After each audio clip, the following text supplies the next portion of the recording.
বিশ্বকাপ খেলায় অংশ নিতে ভারতে যাবে না বাংলাদেশ। আজ বাংলাদেশের অন্তর্বর্তী সরকারের ক্রীড়া উপদেষ্টা আসিফ নজরুলের সঙ্গে বৈঠকের পর বিসিবির প্রেসিডেন্ট আমিনুল ইসলাম বুলবুল এই তথ্য জানান।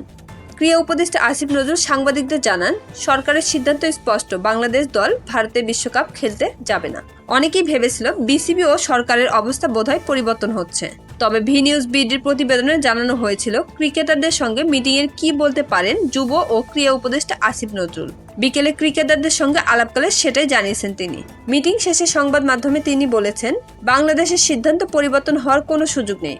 অর্থাৎ এবার টি-20 বিশ্বকাপে খেলা হচ্ছে না লিটন ও তাসকিনদের। সংবাদ সম্মেলনে আসিফ নজরুল বললেন, আইসিসি আসল ঘটনা বাদ দিয়ে তারা স্ট্যান্ডার্ড যে সিকিউরিটি প্রসিডিউর সেগুলো নিয়ে আলোচনা করছে। এমনকি ভারত সরকারের পক্ষ থেকে যে আমাদের বোঝানোর চেষ্টা করে যে ঘটনা ঘটেছে মোস্তাফিজের ক্ষেত্রে, আমরা এটার জন্য সরি, আমরা ব্যবস্থা নিচ্ছি।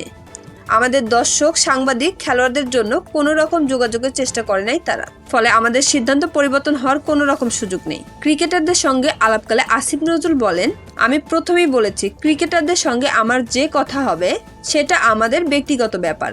তাদের কথা আমি সাংবাদিকদের বলবো না। তারা নিজেরা যদি বলতে চায় বলবে। আমার কোনো কথা তাদেরকে কি বলেছি সেটিও বলবো না।